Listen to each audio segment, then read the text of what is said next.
Assalamualaikum warahmatullahi wabarakatuh.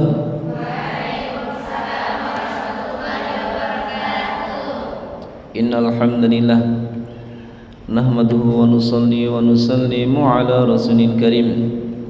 Bada na'udzu billahi minas syaitonir rajim. Bismillahirrahmanirrahim.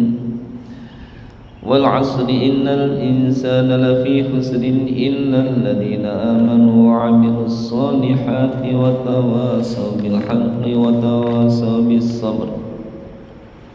Al-ayah. Qala habibuna wa safiuna sayyidina Muhammad sallallahu alaihi wasallam. Inna fil jannah daran yuqalu laha darul farah la yadkhuluha illa man farahas sibyan. Al hadis atau kama qala Rasulullah sallallahu alaihi wasallam.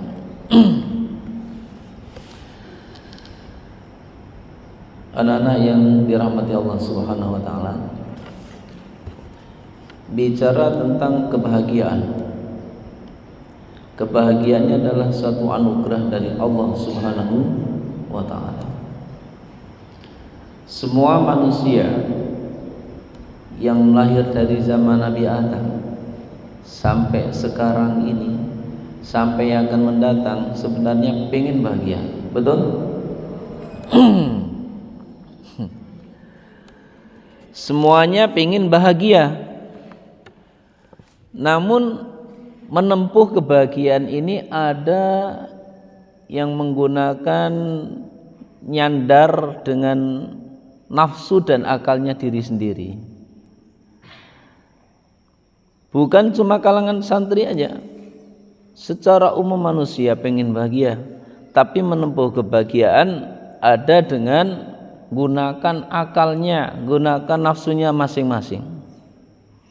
Ada sebagian seseorang, baik laki-laki maupun perempuan, yang merasa kebahagiaan itu ada dalam uang yang banyak. Maka hari demi hari, waktu demi waktu, minggu demi minggu, bulan demi bulan, yang ia tekuni bagaimana bisa mengumpulkan uang. Bagaimana uang bertumpuk, kalau perlu bisa banyak, kalau perlu 7 keturunan sampai terjamin karena banyaknya uang. Menyandarkan kebahagiaan ada dalam uang. Sampai kadang ada yang berani bertumus-lumus pergi pagi pulang petang, ada yang pergi pagi pulang sore, bekerja istilahnya dalam kerjanya peras-peras keringat, banting-banting tulang. Ada peras keringat diperas-peras. Pernah nengok kayak apa? Istilah bahasanya kerja bertumus-lumus. Karena apa? Ingat, di balik kerja itu dapat uang yang banyak. Maka dia bersungguh-sungguh cari uangnya, karena memang merasa bahagia ada dalam uang. Padahal bukan cuma ada orang yang sengsara, terjerat, tersiksa karena banyaknya uang juga. Dulunya nalar, dulunya akal, dulunya sehat.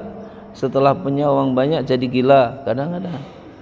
Setelah punya uang banyak, dulunya hidupnya damai, tentram, senang. Setelah punya uang, hidupnya kayak terikat kali, sibuk sana, sibuk sini, kayak udah terpagari kehidupannya.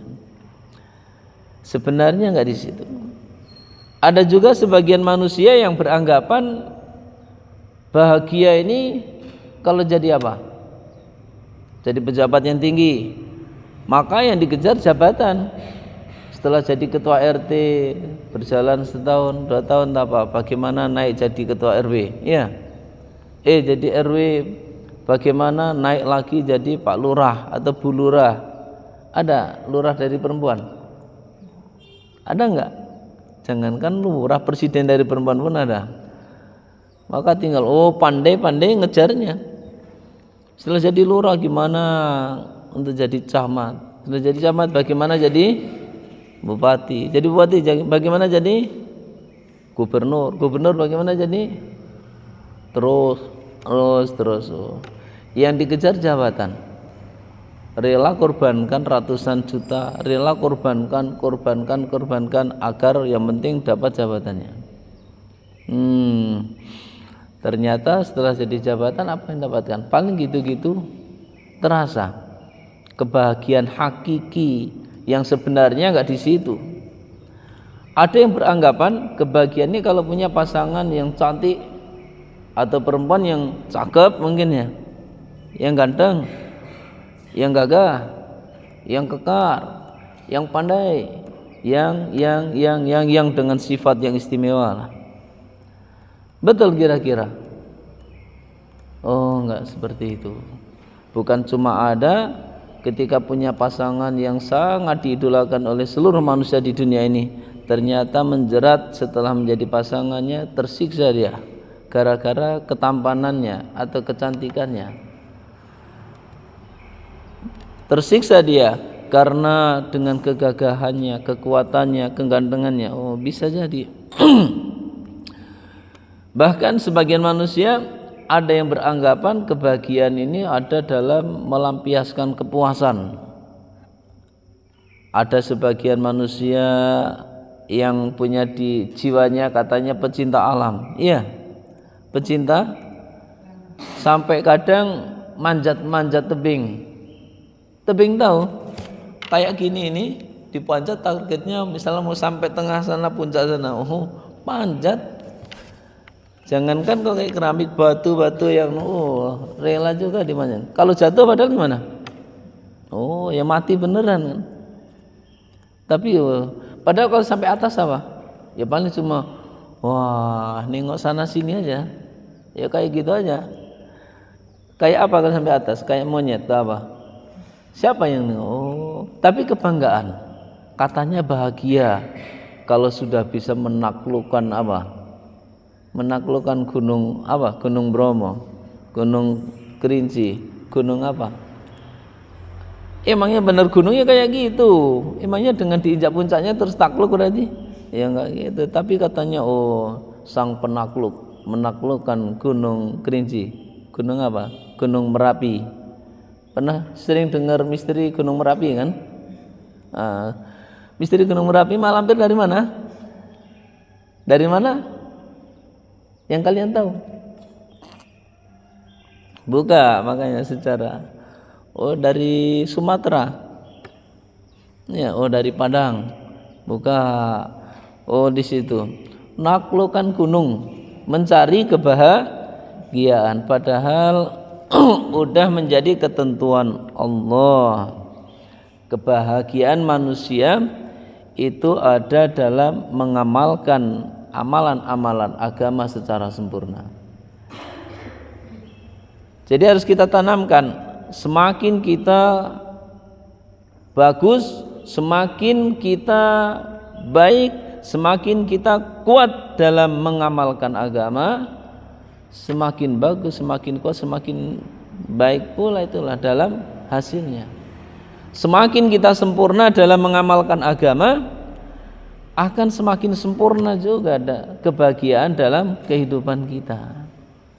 Nah, maka targetkan dalam diri kita, agama enggak cuma di Masjid Al Hasanah saja, agama enggak cuma di pesantren saja. Di mana-mana ada agama, cuma banyak di mana-mana orang yang tidak amal agama. Maka memang bicara tempat terbaik di dunia ini adalah masjid. Tempat terburuk adalah pasar. Tempat yang paling disenangi Allah, masjid yang paling dimurkai Allah, pasar. Tapi bukan cuma ada. Zaman sahabat masuk pasar pun karena yang masuk pasar ini ahli-ahli agama, orang yang amal agama dengan aturan agama, maka di pasar pun mendatangkan ridhonya Allah, membuahkan pahala yang banyak. Kenapa? Karena dia amal agama secara sempurna. Maka begitu juga masjid, tempat yang mulia, tempat yang paling dicintai Allah. Tapi bukan cuma ada di masjid, justru malah mendapatkan murkanya Allah Ta'ala. Naudzubillahi min dzalik. Nampaknya ngaji, tapi ngaji ternyata malah mancing murkanya Allah. Bisa jadi enggak? Bisa. Nampaknya dia datang mau sholat berjamaah, tahu-tahu baru rukuk kedua sudah keluar duluan, targetnya mau ambil sandal karfil misalkan. Bisa, ada seperti itu. Lebih parah, begitu sebelum komat sudah ngelirik Vario atau ngelirik apa? Ngelirik Yamaha atau Honda dan sebagainya. Oh, begitu sholat baru pertengahan keluar duluan, malah datang ke masjidnya, padahal tempat mulia. Datang ke masjidnya cuma mau ambil motor orang. Naudzubillahi min, mancing murkanya Allah Subhanahu wa ta'ala. Maka mesti kita tanamkan kebahagiaan ada dalam amal agama. Nah, setelah diri bahagia, bagaimana kita bisa membahagiakan orang lain? Ada orang yang bahagia asbab diri kita. Maka dikatakan dalam surga, di dalam surga ini ada dikenal dengan Darul Farah. Ada satu kampung namanya kampung Farah, kampung kebahagiaan. Oh, Masya Allah. Dalam satu riwayat diceritakan, inna fil jannah daron, di surga ini ada kampung yuqalu laha Darul Farah. Namanya kampung itu Darul Farah. Bukan Darul Ulum, bukan Darul Muhlasin, bukan Darul apa? Bukan Darul. Di riwayat ini diceritakan Darul Farah. Masya Allah, itu nanti yang kayak Darul Ulum ada sendiri, Darul Muhlasin, Masya Allah, luar biasa. Di sini kampung Darul Farah ini la yadkhuluha illa man farhas sibyan. Tidak ada yang bisa memasuki kampung itu kecuali orang-orang yang suka membahagiakan anak-anak kecil. Sibyan. Nah, berarti ada karakter, ada sifat. Kalau seorang ini suka membahagiakan anak kecil, oh ini ada jaminan. Tapi ini enggak semua orang suka sama anak kecil kan. Kadang kalau nengok anak kecil ini sudah terbayang palanya ini sudah mesti akan diberantakin apa ini. Ada seperti itu. Kalau siapa?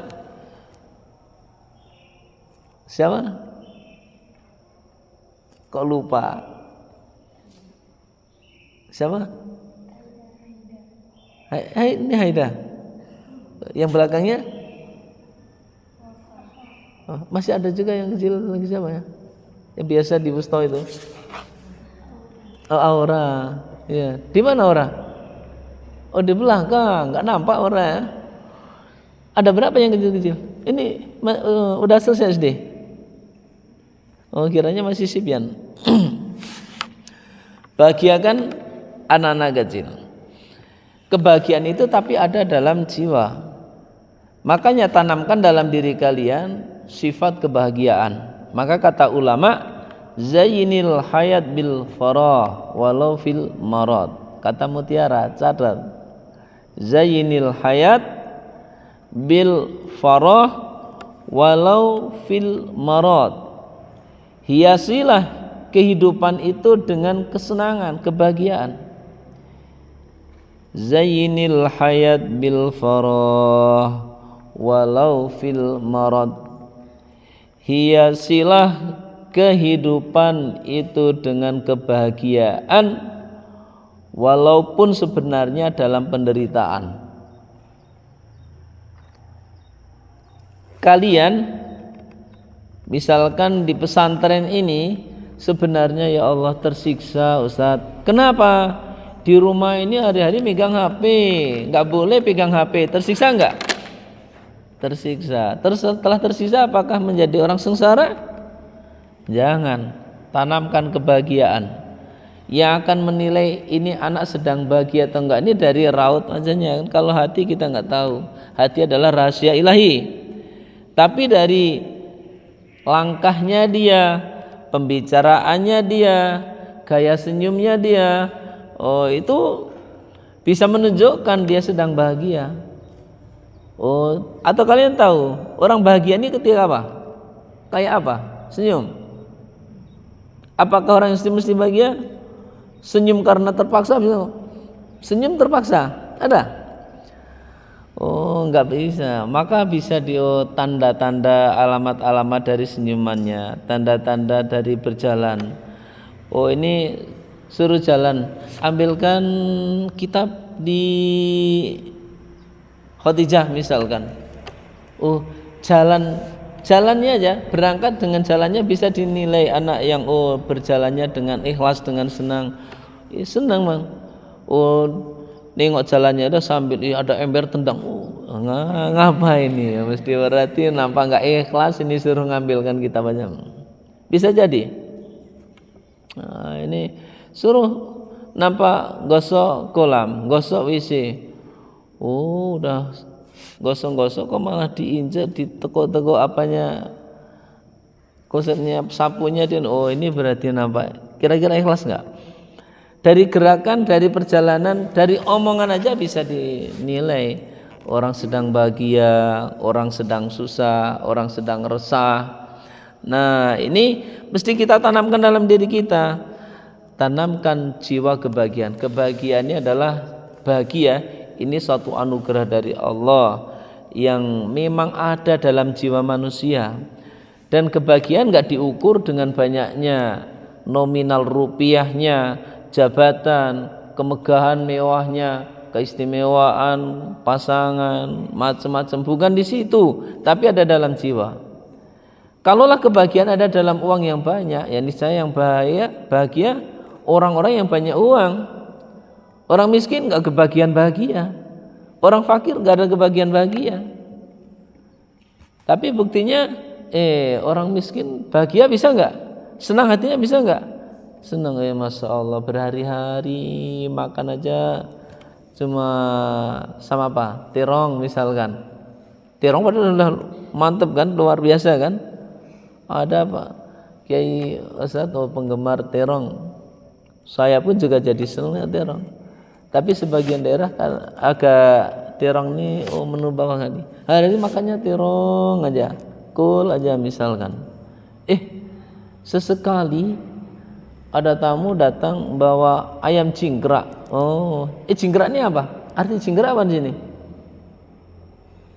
Maka karena bawanya ada anaknya ada 10, bawakan 15 atau 20. Anaknya jingkrak-jingkrak bener. Nah. Jingkrak-jingkrak ini apa ya? Di sini apa? Kalau orang Jawa ini istilahnya sampai lompat-lompat itu namanya apa? Karena sangat bahagianya sehingga dikenal dengan anakku jingkrak-jingkrak. Oh, di sini dikenal dengan sampai ada warung ayam jingkrak namanya. Iya. Bahagia enggak orang miskin? Oh, Masya Allah, enggak pernah bisa beli ayam jingkrak, ada yang belikan ayam jingkrak langsung banyak, makannya pun sampai memuaskan. Senang. Masya Allah, orang enggak pernah megang uang, tahu-tahu ada yang ngasih satu kepok berapa. Senang enggak? Senang. Orang-orang kalau yang sudah beruang, bukan beruang hewan ya, banyak uangnya maksudnya. Kalau yang sudah beruang itu nengok uang sudah biasa aja. Biasa aja. Tapi kalau kayak kita yang jarang megang uang berkepok-kepok atau apa, Masya Allah, ketika ada yang ngasih senang kali. Mungkin seperti itu, mungkin karena belum pernah dikasih satu kepok ya. Nah, kebahagiaan, maka kebahagiaan mesti perlu kita cari. Dan kebahagiaan yang sejati adalah dalam amal agama. Maka bagaimana? Kita hiasi semenjak bangun tidur sampai mau tidur lagi. Bagaimana?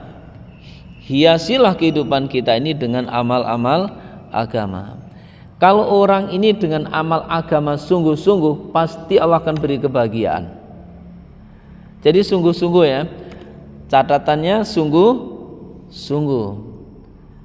Sayyidina Ibrahim alaihissalam ada diceritakan, singkat cerita, maka diikat, dilempar ke kobaran api Namrud. Kalau sekilas mata memandang, ditaruh di kobaran api ini menyakitkan enggak? Menyengsarakan enggak? Menyusahkan enggak? Pedih, pilu dan sebagainya. Tapi di tengah kobaran itu justru malah ketika ditanya, ya Ibrahim, mana waktu masa engkau yang merasa bahagia kali?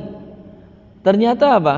Ada diceritakan, saya merasa enak, bahagia itu ketika di tengah kobaran api Namrud.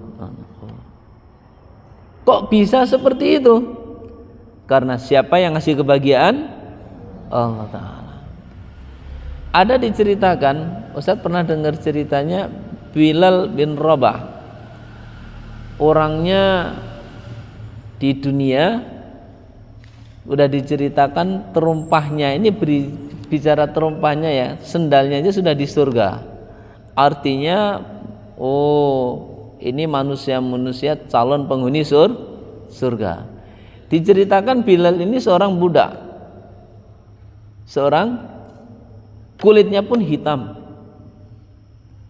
rambutnya kriwil.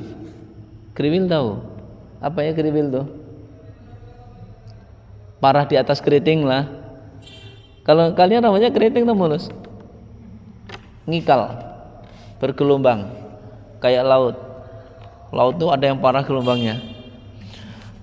Kalau rambutnya masya Allah kan indah kan? Ada apa? Pawa mau ikut, suruh sini. Bukan, kiranya pawa. Nah, Bilal bin Rabah, orang yang seperti itu, andai kata diceritakan bentuknya, posternya Bilal, terus kalian bayangin yang akan ngelamar kalian, kira-kira mau nggak? Kok kayak paham nggak? Andai kata diceritakan atau ditengokkan fotonya Bilal, ini yang mau ngelamar kalian, kira-kira mau nggak? Kok pikir-pikir kali? Negro. Tahu negro? Udah budak. Tahu budak? Manusia yang dulu katanya kalau majikannya mau naik unta aja, dia kepalanya kadang suruh untuk jadi tangga buat naik majikannya. Salah. Budak namanya. Itu yang mau ngelamar. Siap? Mau nggak malah ahli surga, calon penghuni surga. Tapi pernah ditanya, Bilal, singkat cerita, Bilal itu mendapatkan istri seorang yang bangsawan, yang cantik jelita. Siapa namanya? Siapa namanya? Istri Bilal? Siapa? Di antara perempuan-perempuan ahli surga, diceritakan kepada Nabi ceritakan sama putrinya adalah istri Bilal. Siapa dia? Maimunah Al-Muti'ah, sampai dapat gelar Al-Muti'ah. Maimunah itu ya banyak keadaan, jangan terbayangnya film Maimunah ya. Ada Maimunah ini perempuan yang cantik dari bangsawan, istrinya Bilal. Dia taat kali sama suaminya. Singkat cerita, Bilal ketika ditanya, Bilal kan pernah jadi gubernur juga, kehidupan yang paling kamu bahagia, paling senang nih ketika bagaimana? Kapan Bilal? Jawaban Bilal ada diceritakan merasa paling bahagia ketika ditindih batu sama majikannya sambil dicambukin, dipanaskan di terik matahari. Di situ Bilal terbayang, teringat, terucapkan Ahad, Ahad, Ahad. Katanya nikmat, bahagia kali. Bisa enggak seperti itu? Bisa. Karena siapa yang ngasih kebahagiaan? Allah Ta'ala. Maka ya Allah, anugerahkanlah jiwa kebahagiaan untuk hamba-Mu yang lemah ini ya Allah. Karena kebahagiaan gak diukur dengan materi, dengan kegantengan, dengan kebahagiaan, dengan jabatan. Ternyata diterik matahari, di padang pasir, ditindih batu yang berat, sambil dicambuk juga, itu pun masih disiksa, kondisi lapar, haus, tapi malah di situ waktu atau tempat yang sangat membahagiakan. Masya Allah, kalau Allah kasih kebahagiaan, nampaknya misalkan udah nyuci sendiri, terus masak sendiri, tidur sendiri, waduh, makan pun serba sederhana, pakaiannya pun sederhana, terus apanya, udah pokoknya semuanya serba sederhana, tapi merasa bahagia. Bisa nggak? Bisa. Bahkan dalam kehidupan mungkin rumahnya kecil, nggak pakai, jangankan granit, keramik pun nggak, atap jangankan pakai AC, kipas pun nggak ada, atapnya pun makannya pun sehari, kadang makan sehari, kadang nggak makan. Apakah pasti sengsara? Sengsara nggak kira-kira? Nggak bisa.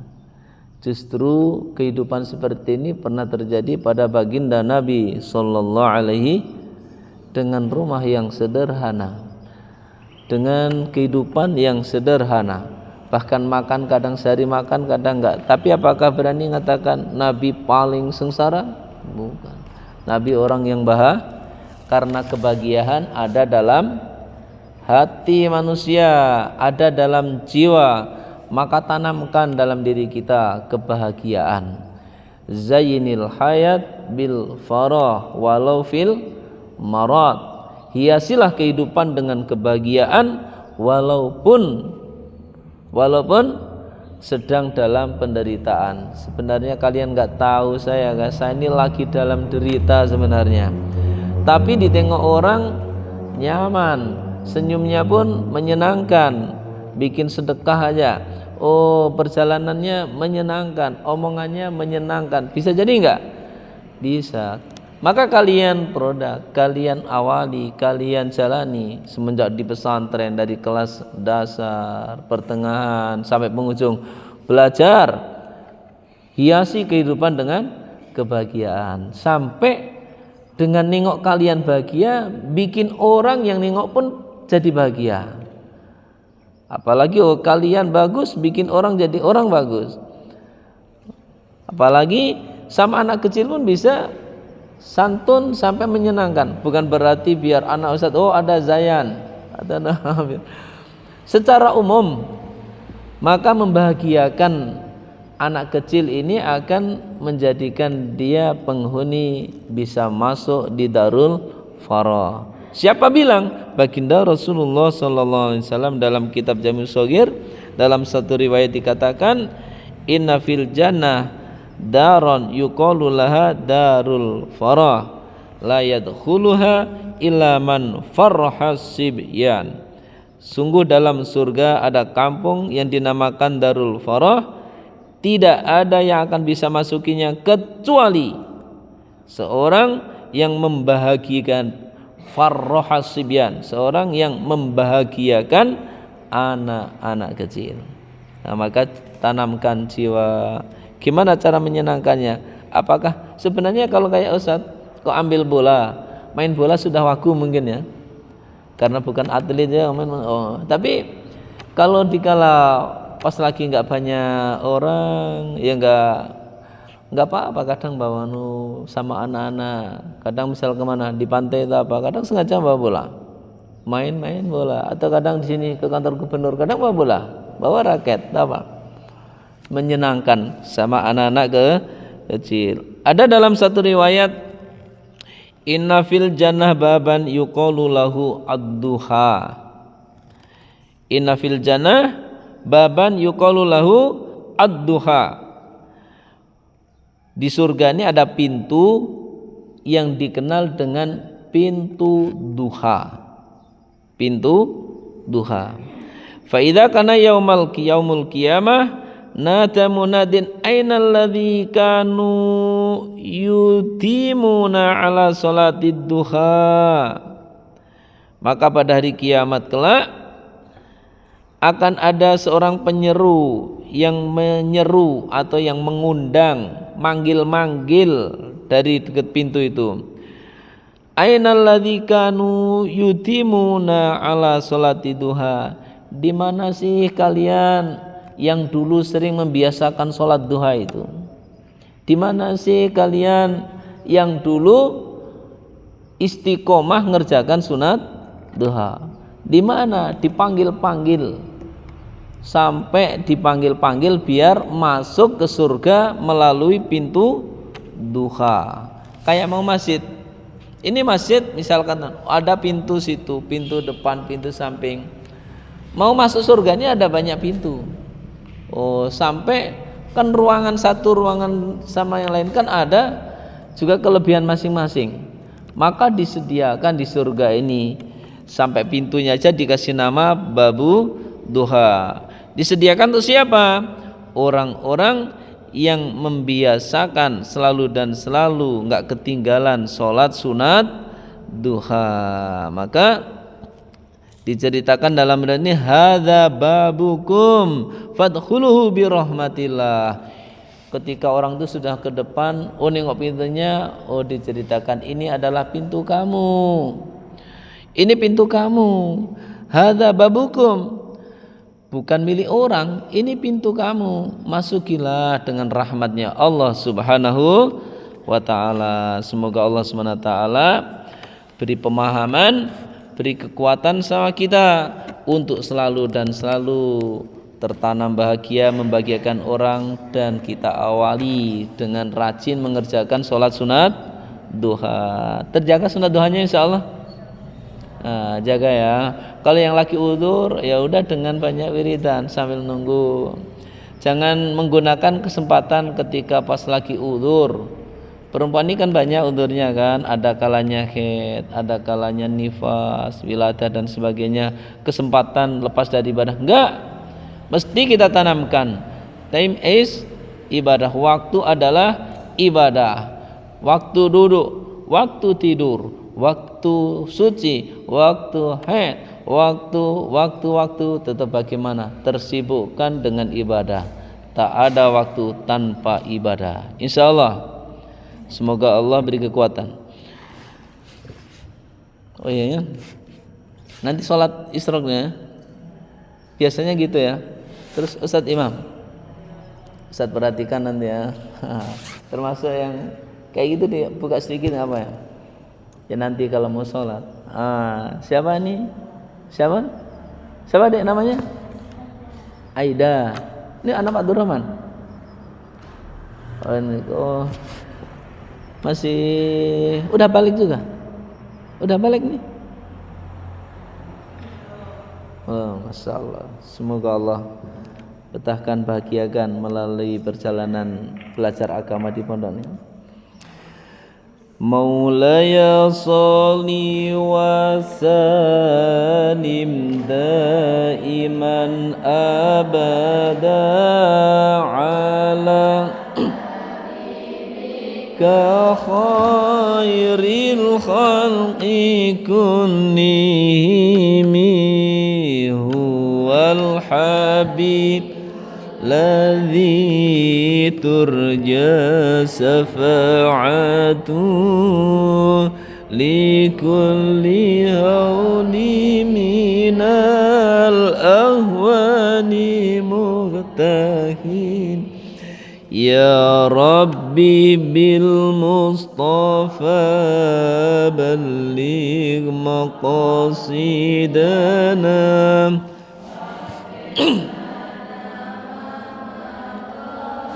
ya wasi'al